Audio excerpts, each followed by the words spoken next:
سمع الله لمن حمده الله أكبر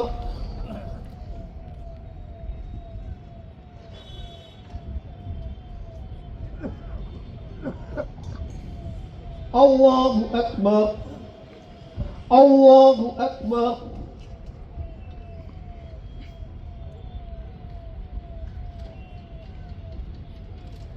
الله أكبر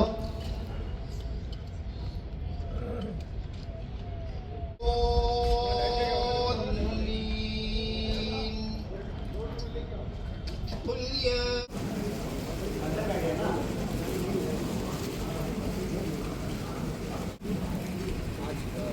हुए हैं या अल्लाह इकट्ठे हुए हैं या अल्लाह उन तमाम लोगों को कबूल फरमा ले, उनकी जायज़ मुरादों को कबूल फरमा ले।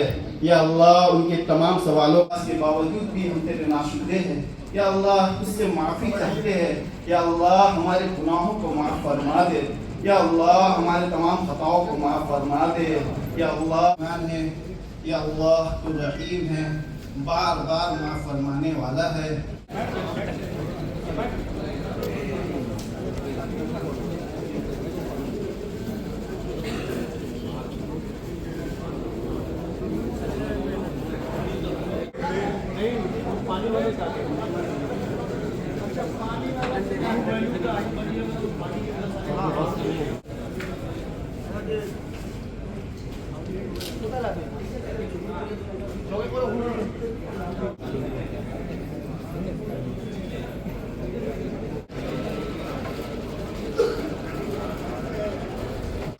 প্রতি বছর মতন এই বছরও আমরা সবাইকে কলকাতা লেদার কমপ্লেক্সের তরফ থেকে আগামী ঈদের শুভেচ্ছা রইল।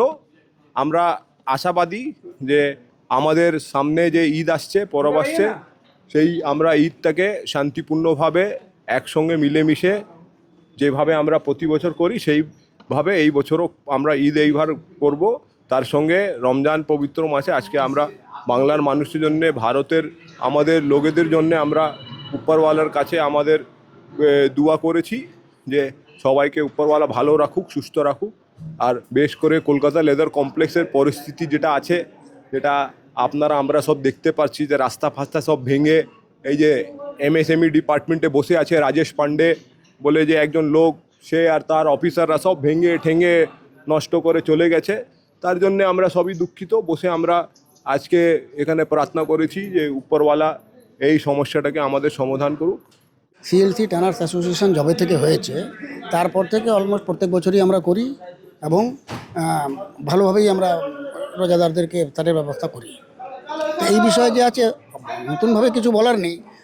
মুসলিমদের যে আছে বড় আছে, একটা ফেস্টিভ্যাল আছে আমাদের, 30 দিনের রোজা আছে, যার মধ্যে আজকে 27 তারিখ হয়ে গেল, 2-3 দিন আর আছি। তো এটাই যে আছে আমরা সকলে মিলেজুলে করি, এইটাই আছে। এদের জন্য বার্তা এটাই থাকবে যে ভাই যেভাবে শান্তি সম্প্রীতি আর সৌহার্দ্য আছে আমাদের রাজ্যে সেটাই থাকুক। কারণ পুরো গোটা বিশ্বে যে অবস্থা চলছে, যেভাবে মানে মারামারি কাটাকাটি যুদ্ধ এই সব চলছে, এতে যে আছে খুব মুশকিল হয়ে গেছে আমাদের মতো লোকদের যে আছে মানে ঠিকঠাকভাবে করা। অতএব আমাদের এটাই প্রার্থনা থাকবে যে ভাই সব কিছু ভালোভাবে চলুক, আমার রাজ্যটা শান্তিতে থাকুক এবং রাজ্যের সাথে সাথে পুরো দেশটাই শান্তিতে থাকুক। আমার পুরো নাম গোলাম মোহাম্মদ, লাডলা নামে আমি বেশি পরিচিত। আর আমি সিএলসি টানার্স অ্যাসোসিয়েশনের ফাউন্ডার মেম্বার প্লাস এখন বর্তমানে কমিটি মেম্বারও আছি এবং বিভিন্ন চর্ম সংগঠন যেটা আছে তার সাথে আমি যুক্ত আছি।